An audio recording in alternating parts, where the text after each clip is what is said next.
Bharat Ratna doctor Bhimrao Ambedkar ಅವರಿಗೆ ಕೋಟಿ ಕೋಟಿ ನಮನ. ಇವರ ಜೀವನವನ್ನು ಆಧರಿಸಿ ಈ ಧಾರಾವಾಹಿಯನ್ನು ನಿರ್ಮಿಸಲಾಗಿದೆ. ರಾಷ್ಟ್ರಕ್ಕೆ, ರಾಷ್ಟ್ರದ ಜನರಿಗೆ ಅಂಬೇಡ್ಕರರ ಕೊಡುಗೆ ಅಪಾರ. ಹಲವಾರು ಅಧಿಕೃತ ಪುಸ್ತಕಗಳನ್ನು ಆಧರಿಸಿ ಈ ಕಥೆಯನ್ನು ತಮ್ಮ ಮುಂದೆ ಇಡಲಾಗಿದೆ. ಈ ಧಾರಾವಾಹಿಯನ್ನು ವಾಹಿನಿಯು ನಿಷ್ಠೆಯಿಂದ ನಿರ್ಮಿಸಿದ್ದು, ಬಾಬಾ ಸಾಹೇಬರ ಜೀವನ ಮತ್ತು ಸವೆಸಿದ ಹಾದಿ ಪ್ರತಿಯೊಬ್ಬರಿಗೂ ಸ್ಫೂರ್ತಿ ನೀಡುತ್ತದೆ ಎಂಬುದನ್ನು ವಾಹಿನಿಯು ಬಲವಾಗಿ ನಂಬಿದೆ. ಸರ್, ಚಿಕ್ಕವನಿದ್ದಾಗ ನಾನು ಆಟ ಆಡಕ್ ಹೋದಾಗ ನನ್ನ ಜಾತಿಯವರೇ ಕೆಲವೊಬ್ರು ನಿನ್ ಪೂರ್ತಿ ಹೆಸರು ಹೇಳ್ಬೇಡ ಅಂತಿದ್ರು. ಜಾತಿ ಮುಚ್ಚಿಟ್ರೆ ನಾನು ಮೇಲ್ವರ್ಗದವ್ರ ಜೊತೆ ಆಟ ಆಡಬಹುದು ಅಂತ. ಇವತ್ತು ನೋಡಿದ್ರೆ ನೀವು ಅದನ್ನೇ ಹೇಳ್ತಿದ್ದೀರಾ ಸರ್. ಆಗ್ಲೂ ನಾನು ನನ್ನ ಜಾತಿನ ಯಾವತ್ತೂ ಮುಚ್ಚಿಟ್ಟಿಲ್ಲ, ಮುಂದೇನು ಮುಚ್ಚಿಡಲ್ಲ ಸರ್.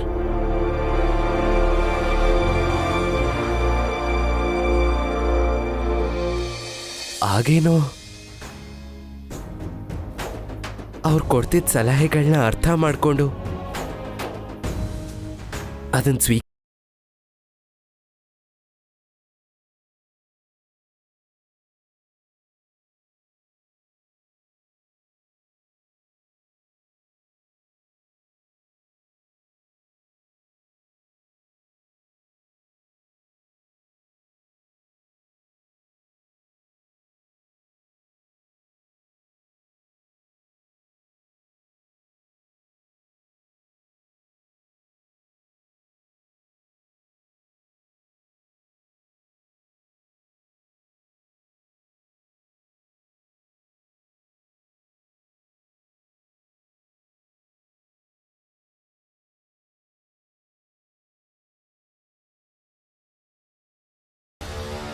ನನ್ನ ಜಾತಿ ಮೇಲೆ ನನಗಿರೋ ಹೆಮ್ಮೆ, ನನ್ನ ಅಸ್ತಿತ್ವದ ಮೇಲೆ ನನಗೆ ತುಂಬಾನೇ ಹೆಮ್ಮೆ ಇದೆ. ಕ್ಷಣಿಕ ಲಾಭಕ್ಕೋಸ್ಕರ ನಾನು ನನ್ನ ನೈಜ ಅಸ್ಮಿತಿನ ಯಾವತ್ತೂ ಮುಚ್ಚಿಟ್ಟಿಲ್ಲ ಅನ್ನೋ ಹೆಮ್ಮೆ ಇದೆ ನನಗೆ. ಶಿಕ್ಷಣಕ್ಕಾಗಿ ಸುಳ್ಳು ಹೇಳೋನಲ್ಲ ನಾನು.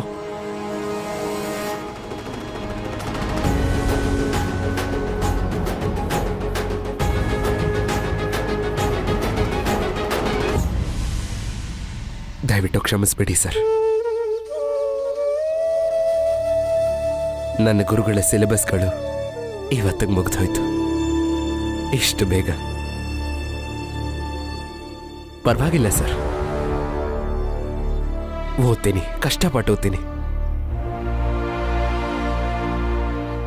ಆದರೆ ಒಂದು ವಿಷಯ ಸ್ಪಷ್ಟಪಡಿಸ್ತೇನೆ ಸರ್, ನಾಳೆನೂ ಸರಿಯಾದ ಸಮಯಕ್ಕೆ ಇದೇ ಕಾಲೇಜಿಗೆ ಬರ್ತೀನಿ.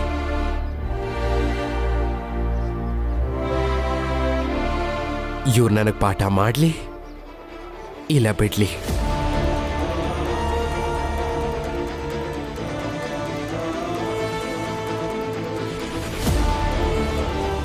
ನೀವು ಒಂದಿನ ನೋಡ್ತೀರಾ ಸರ್.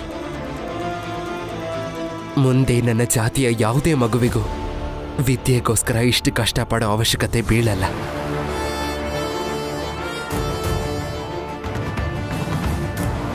ಆದರೆ ನೀವುಗಳ ಹೃದಯದಿಂದ ಯೋಚನೆ ಮಾಡಿ, ನಿಮ್ಮ ಥರಾನೇ ಕಾಣಿಸೋ, ನಿಮ್ಮ ಥರಾನೇ ನಗ್ತಾ ಅಳ್ತಾ ಇರೋ ಮನುಷ್ಯರ ಮೇಲೆ ಯಾಕಿಷ್ಟೊಂದು ದ್ವೇಷ ನಿಮ್ಮೆಲ್ರಿಗೂ?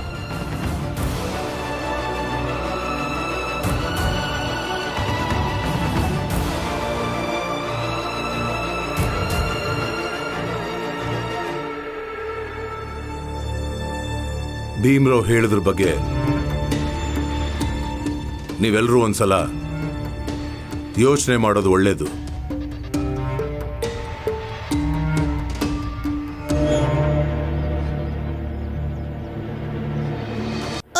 ಅಮ್ಮ, ಸರಿ ಹೋಗುತ್ತೆ ಅತ್ತೆ. ಏನ್ ಮಾಡ್ತಿದ್ದೀರಾ ನೀವು? ನೋಡು,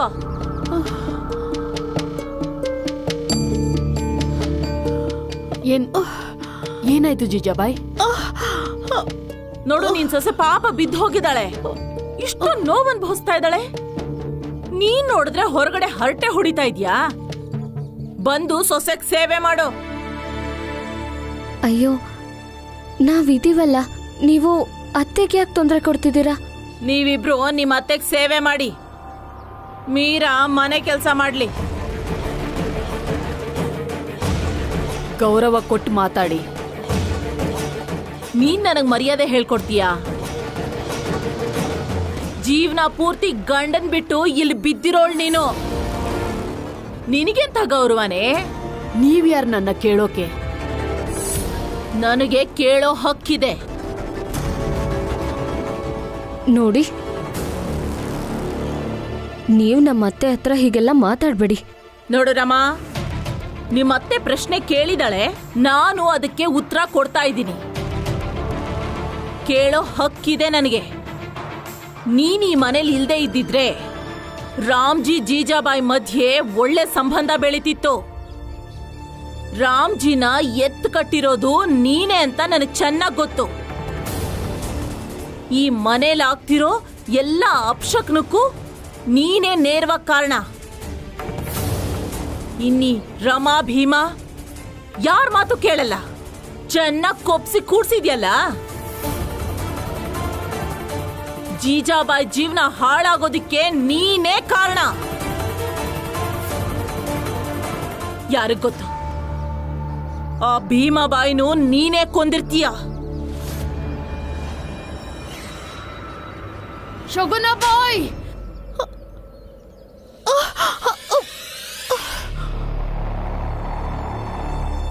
ನೀವು ಬಂದಾಗಿಂದ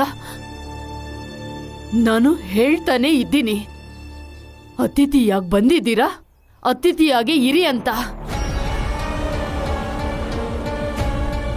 ಈ ಮನೆಗಾಗ್ಲಿ ಈ ಮನೆಯವ್ರ ಬಗ್ಗೆ ಆಗ್ಲಿ ಬಾಯಿಗೆ ಬಂದಾಗ ಮಾತಾಡ್ಬೇಡಿ. ನಿಮ್ ಮಿತಿನ ಅರ್ಥಕೊಂಡು ಮಾತಾಡಿ. ನೀವು ದೊಡ್ಡವರು, ನಿಮ್ ಮೇಲೆ ಕೈ ಮಾಡಬಾರ್ದಾಗಿತ್ತು, ಆದ್ರೆ ಕೈ ಮಾಡೋ ತರ ಬಾಯಿಗೆ ಬಂದಾಗ ಮಾತಾಡಿದೀರ ನೀವು. ಇನ್ಯಾವತ್ತು ನಮ್ ಕೈಯಿಂದ ಬುದ್ಧಿ ಹೇಳಿಸ್ಕೊಳ್ಳೋ ತರ ನಡ್ಕೋಬೇಡಿ.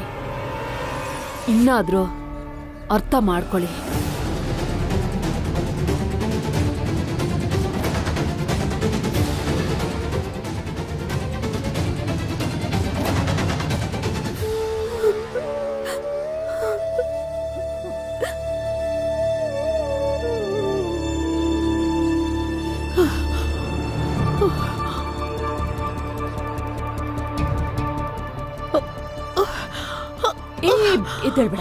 ಎದ್ದೇಳ್ಬೇಡ. ನೀವ್ ವಿಶ್ರಾಂತಿ ತಗೊಳ್ಳಿ ಅತ್ತೆ. ಲಕ್ಷ್ಮಿ, ನೀನ್ ಹೋಗು ಹೊರಗೆ.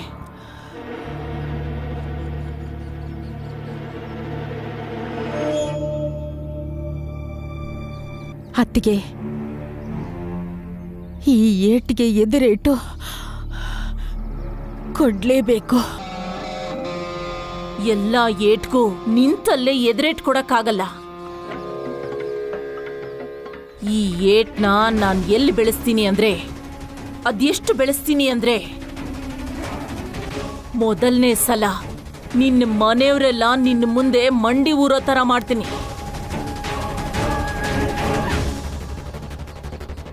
ಏನ್ ಮಾಡ್ತೀನೋ ನೋಡು.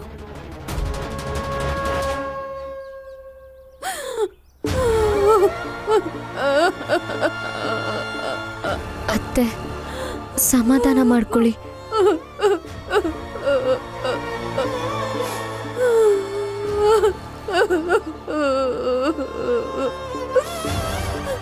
ಎಂತ ಕೆಟ್ಟ ಹೆಂಗ್ಸು ಅವಳು. ನನ್ನ ಮತ್ತೆ ಭೀಮಾಬಾಯಿ ಸಂಬಂಧ ಇವ್ರಿಗೇನ್ ಗೊತ್ತಿದೆ? ಇವತ್ಗೂ ಜನ ನನ್ನ ಭೀಮಾಬಾಯಿ ತರ ಇರ್ಬೇಕು ಅಂತ ಹೇಳ್ತಾರೆ. ಎಲ್ರು ಹೇಳ್ತಾರೆ ಇಂಥ ಅದಕ್ಕೆ ನಾದಿರ್ನ ನಾವೆಲ್ಲೂ ನೋಡಿಲ್ಲ ಅಂತ. ಆದ್ರೆ ಈ ಹೆಂಗ್ಸ್ ಹೇಳ್ತಾಳೆ ನಾನು ಭೀಮಾಬಾಯಿನ ಸಾಯಿಸದ್ನಂತೆ. ಅಳ್ಬೇಡಿ ಅತ್ತೆ, ಅವ್ರೇನು ಅಂತ ಗೊತ್ತಿರೋದೇ ಅಲ್ವಾ ನಮ್ಗೆ. ಬಂದಾಗಿಂದ ಬಾಯಿಗೆ ಬಂದಾಗ ಏನೋ ಮಾತಾಡ್ತಾನೆ ಇರ್ತಾರೆ. ಸಮಾಧಾನ ಮಾಡ್ಕೊಳ್ಳಿ. ನಿಮ್ ಬಗ್ಗೆ ಅತ್ತೆ ಬಗ್ಗೆ ಅವ್ರಿಗೆ ಏನ್ ಗೊತ್ತು? ಅಕಸ್ಮಾತ್ ಗೊತ್ತಿದ್ರು ನಿಮ್ಮ ಮತ್ತೆ ನನ್ನ ತಾಯಿಯ ನಡುವೆ ಇದ್ದ ಮಧುರ ಸಂಬಂಧನ ಅರ್ಥ ಮಾಡ್ಕೊಳ್ಳೋ ಯೋಗ್ಯತೆ ಅವ್ರಿಗಿಲ್ಲ. ಭೀಮಾ, ಭೀಮ್ ಭಾವ, ನೀವೇ ಅತ್ತೆಗೆ ಸಮಾಧಾನ ಮಾಡಿ. ಅತ್ತೆ, ನೀವು ದಯವಿಟ್ಟು ಅಳಬೇಡಿ. ಏನಾಯ್ತು ಅಂತ ನನಗೆ ಹೇಳಿ. ಭೀಮಾ, ಆ ಹೆಂಗ್ಸ್ ಹೇಳ್ತಾಳೆ, ನಾನು ಭೀಮಾಬಾಯಿನ ಸಾಯಿಸಿದ್ದೀನಂತೆ. ಏನು? ಹೌದು. ಮತ್ತೆ ಇದೇ ವಿಷಯಕ್ಕೆ ಜಗಳ ಆಯ್ತು. ಕೋಪದಲ್ಲಿ ಅತ್ತೆ ಅವ್ರಿಗೆ ಹೊಡೆದ್ಬಿಟ್ರು. ಇನ್ನೊಂದ್ಸಲ ಈ ಮಾತು ಹೇಳಿದ್ರೆ ಅವಳಿಗೆ ಇನ್ನೂ ಹೊಡಿತೀನಿ ಭೀಮಾ. ಹೌದಾ? ನೋಡಿ, ಮೊದಲು ನೀವು ಹೊಡೆದಿರೋ ಏಟಿಗೆ ಶಿಕ್ಷೆ ಆಗ್ಬೇಕು. ಶಿಕ್ಷೆನು ನಾನೇ ಹೇಳ್ತೀನಿ, ಕೇಳಿಸ್ಕೊಳ್ಳಿ. ಎಲ್ರ ಮುಂದೆ ನಮ್ಮ ಅತ್ತಿಗೆ ಹತ್ರ ನೀವು ಕ್ಷಮೆ ಕೇಳಬೇಕು ಅಕ್ಕ. ಇಲ್ಲ, ನಾನ್ ಕ್ಷಮೆ ಕೇಳೋದಿಲ್ಲ. ಹೋಗ್ಲಿ ಬಿಡು ಬಿಡು ಜಿಜಾಬಾಯ್. ಇಲ್ಲ ಅತ್ತಿಗೆ, ಇವರು ಕ್ಷಮೆ ಕೇಳಲೇಬೇಕು. ನಾನ್ ಯಾವುದೇ ಕಾರಣಕ್ಕೂ ಕ್ಷಮೆ ಕೇಳೋದಿಲ್ಲ. ಸರಿ, ಹಾಗಾದ್ರೆ ನಾನು ಮನೆಯೊಳಗೆ ಕಾಲಿಡಲ್ಲ. ನಮ್ಮ ಅತ್ತಿಗೆ ಹತ್ರ ಕ್ಷಮೆ ಕೇಳೋವರೆಗೂ.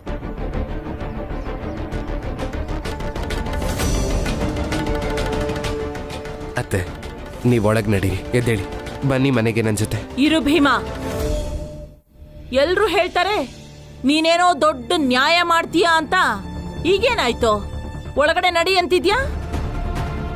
ಸದ್ಯಕ್ಕೆ ನನಗೇನು ಪ್ರತಿಕ್ರಿಯೆ ಕೊಡಬೇಕು ಅನ್ನಿಸ್ಲಿಲ್ಲ, ಅದಕ್ಕೆ ಒಳಗೆ ಹೋಗ್ತಿದ್ದೀನಿ. ಅಂದ್ರೆ ನಿನ್ನ ಮಾತಿನ ಅರ್ಥ ನೀನು ನಿನ್ನ ಅತ್ತೆ ಕಡೆ ಇದೆಯಾ ಅಂತಲ್ವಾ? ಹೌದು, ನಾನು ಅವ್ರ ಕಡೆನೇ ಇದ್ದೀನಿ. ನನಗೆ ಅವರೇ ಸರಿ ಅನ್ನಿಸ್ತಿದ್ದಾರೆ. ಅನ್ಸೋದೇನಲ್ಲಿ ಮೀರತ್ತೇನೆ ಸರಿ.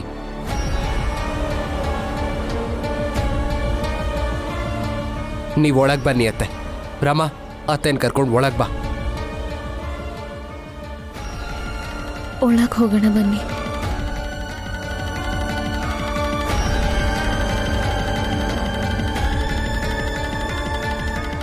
ಜಿಜಾಬ, ಏನಿದಲ್ಲ ನಾಟಕ? ನಡಿ ಒಳಗೆ. ನಾಟಕ ಆಡ್ತಿರೋದು ನಾನಲ್ಲ, ನಿಮ್ ತಂಗಿ ಆಡ್ತಿರೋದು. ಅತ್ತಿಗೆ ಹತ್ರ ಕ್ಷಮೆ ಕೇಳಕ್ ಹೇಳಿ, ಅಲ್ಲಿಗೆ ಮುಗಿಯತ್ತೆ ಈ ನಾಟಕ. ನಾನ್ ಕ್ಷಮೆ ಕೇಳೋದಿಲ್ಲ ಜೀಜಾಬಾಯ್. ಅದೇನ್ ಮಾಡ್ಕೋತೀಯೋ ಮಾಡ್ಕೋ.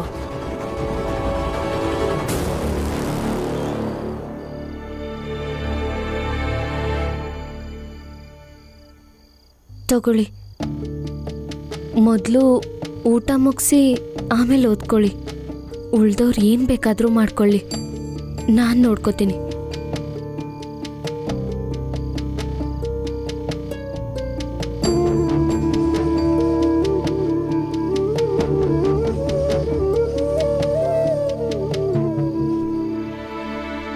ನಂಗೆ ಯಾವ ಊಟನೂ ಬೇಡ. ಈಗ ಊಟ ಮಾಡಲ್ಲ ಹೊಸ ನಾಟಕ ಬೇರೆನಾ? ಹೌದು, ನಾಟಕಕ್ಕೆ ನಾಟಕನೇ. ಇವಳಿಗೆ ಊಟ ಬೇಡ ಅಲ್ವಾ? ಸರಿ, ನಾನು ಊಟ ಮಾಡೋದಿಲ್ಲ. ಅವ್ರು ಊಟ ಮಾಡೋ ಹಾಗಿದ್ರೆ ಮಾಡ್ಲಿ, ಇಲ್ಲ ಅಂದ್ರೆ ಬಿಡ್ಲಿ. ನಾನು ಊಟ ಮಾಡ್ತೀನಿ, ಇಲ್ಲೇ ಮಾಡ್ತೀನಿ, ಎಲ್ರೂ ಮುಂದೆನೆ ಊಟ ಮಾಡ್ತೀನಿ. ಹೋಗು ಲಕ್ಷ್ಮಿ, ಊಟ ತಗೊಂಡ್ ಬಾ ನನ್ಗೆ.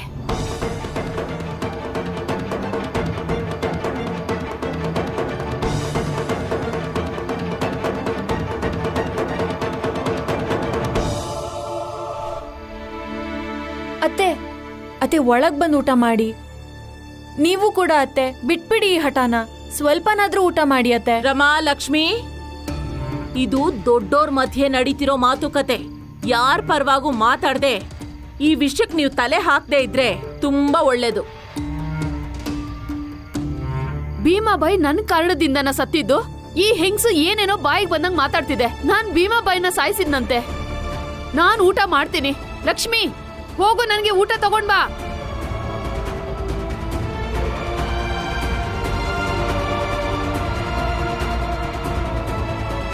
ಜನಾರ್ದನ, ಮಂಚಯ್ಯ, ನಟರಾಜ,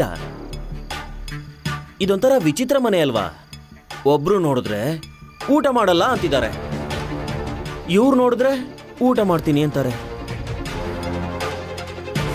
ಅಯ್ಯೋ, ಈ ಭೀಮನ್ಗೆ ತನ್ನ ಮನೆನೇ ಸುಧಾರಿಸೋದಿಕ್ಕಾಗಲ್ಲ, ಇನ್ನು ಸಮಾಜ, ಜಾತಿ, ಬಡವರನ್ನ ಸುಧಾರಿಸ್ತಾನಂತೆ. ಎಂತ ತಮಾಷೆ ಅಲ್ವಾ? ಅಯ್ಯೋ, ಅಲ್ಲಿ ನೋಡಿ, ಇಲ್ಲಿ ಬೆಂಕಿ ಹತ್ತಿ ಉರಿತಿದ್ರು ಈ ಭೀಮ್ರಾವ್ ಒಳಗಡೆ ಆರಾಮಾಗಿ ಕೂತಿದ್ದಾನೆ. ಇದನ್ನೇ ನಾವು ತಿಳ್ಕೋಬೇಕಾಗಿರೋದು. ಈ ಭೀಮ ಯಾರಿಗೂ ಸಹಾಯ ಮಾಡೋ ಅಂತವನಲ್ಲ. ಅವನ ಆದರ್ಶ ಎಲ್ಲ ಪುಸ್ತಕದ ಬದನೆಕಾಯಿ ಅಷ್ಟೇ. ನೋಡಿ ಬೇಕಾದ್ರೆ ಅವನಿಲ್ಲೆಲ್ಲೂ ಕಾಣಿಸ್ತಿಲ್ಲ. ಅಕ್ಕಪಕ್ಕದವ್ರಿಗೆ ಯಾವತ್ತಾದ್ರೂ ಏನಾದ್ರೂ ಕಷ್ಟ ಬಂದ್ರೆ ಸಾಕು, ಭೀಮ ಕೈಗೆ ಸಿಗಲ್ಲ.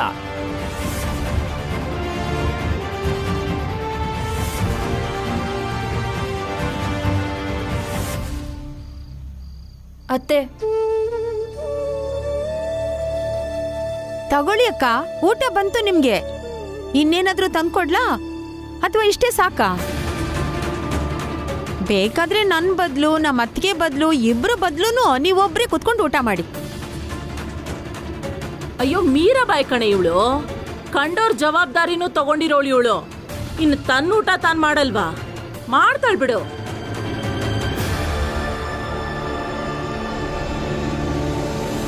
ಹೌದು, ಊಟ ಮಾಡ್ತೀನಿ ನಾನು. ನಾನ್ ಎಲ್ರೂ ಹಕ್ಕನ್ನು ಕಿತ್ಕೊಳ್ಳವಳೇನೆ.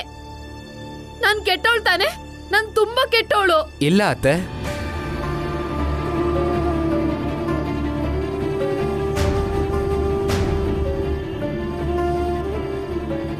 ನೀವ್ ಕೆಟ್ಟವ್ರಲ್ಲ. ಖಂಡಿತವಾಗ್ಲೂ ನೀವ್ ಕೆಟ್ಟವ್ರಲ್ಲ. ಬರೋದ್ ಬಂದಿದ್ಯಾ, ಸಾಬೀತ್ ಮಾಡೇ ಹೋಗು. ನಾನ್ ಕೆಟ್ಟೋಳು, ಜೀಜಾಬಾಯಿ ಕೆಟ್ಟೋಳು, ಈ ಜಗತ್ತೇ ಕೆಟ್ಟದ್ದು ಅಂತ. ಹೌದು ಭೀಮಾ, ಸಾಬೀತ್ ಮಾಡು.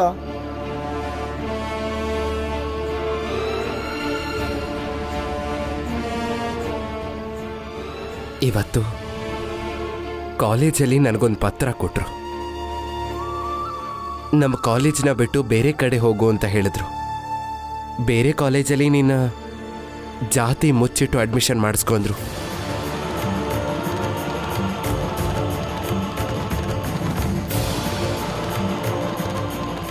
ಇದನ್ನೆಲ್ಲ ನನಗೆ ಹೇಳೋ ಹೊತ್ತಲ್ಲಿ ಪ್ರಿನ್ಸಿಪಲ್ ಸರ್ ಅವ್ರ ಆಫೀಸಲ್ಲಿ ನರೋತ್ತಮ್ ಜೋಶಿ ಮತ್ತೆ ಪಾಠ ಮಾಡೋ ಗುರುಗಳು ಒಂದೇ ಕಡೆ ಇದ್ರು. ಇನ್ನೊಂದು ಕಡೆ ನಾನೊಬ್ಬನೇ ಏಕಾಂಗಿಯಾಗಿ ನಿಂತಿದ್ದೆ. ಆದರೆ ಒಂದು ಕ್ಷಣ ಕೂಡ ನಾನು ಬಲಹೀನಗೊಳ್ಳಿಲ್ಲ. ಯಾಕಂದ್ರೆ ನನಗೆ ನಂಬಿಕೆ ಇತ್ತು, ಸಂಜೆ ಕಾಲೇಜ್ ಮುಗಿಸ್ಕೊಂಡು ನಮ್ಮ ವಠಾರಕ್ಕೆ ವಾಪಸ್ ಬಂದಾಗ ನನ್ನ ಜನ ಇರ್ತಾನೆ ಅಂತ. ನನ್ನ ವಿಚಾರಗಳಲ್ಲಿ ನಿಮಗೆ ಸಹಮತ ಇದೆಯೋ ಇಲ್ವೋ, ನನ್ನನ್ನು ಇಷ್ಟಪಡ್ತಿರೋ ಇಲ್ವೋ, ನನ್ನಿಂದ ನಿಮಗೆ ಕೋಪ ಬರಬಹುದು, ಆದರೆ ನನ್ನನ್ನು ದ್ವೇಷಿಸಲ್ಲ ಅಂತ ಗೊತ್ತು.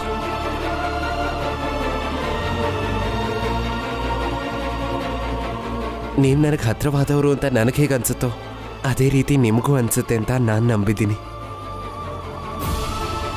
ಅದಕ್ಕೆ ನಾನು ಪದೇ ಪದೇ ಹೇಳೋದು, ನಮ್ಮಲ್ಲಿರೋ ಒಗ್ಗಟ್ಟನ್ನ ನಾವು ಯಾವತ್ತೂ ಮುರಿಯಾಗಿ ಬಿಡಬಾರ್ದು ಅಂತ. ನಮ್ಮ ಈ ಒಗ್ಗಟ್ಟನ್ನ ಕಾಪಾಡೋದಕ್ಕೆ ಕೆಲವೊಂದ್ಸಲ ನಾವು ತಪ್ಪು ಮಾಡಲಿಲ್ಲ ಅಂದ್ರೂ ಕ್ಷಮೆ ಕೇಳಬೇಕಾಗತ್ತೆ. ಕೆಲವೊಂದ್ಸಲ ಮೂರನೇವ್ರಾಡೋ ಮಾತನ್ನ ಸಹಿಸ್ಕೊಂಡು ಮನೇಲಿ ನೆಮ್ಮದಿ ಇರೋ ಥರ ಮಾಡಬೇಕಾಗತ್ತೆ. ಜೊತೆಗೆ ನಮ್ಮ ಈ ಒಗ್ಗಟ್ಟನ್ನು ಕಾಪಾಡ್ಕೊಳ್ಳೋ ಉದ್ದೇಶದಿಂದ ಕೆಲವೊಂದ್ಸಲ ನಮ್ಮ ಹಠನೂ ಬಿಡಬೇಕಾಗುತ್ತೆ.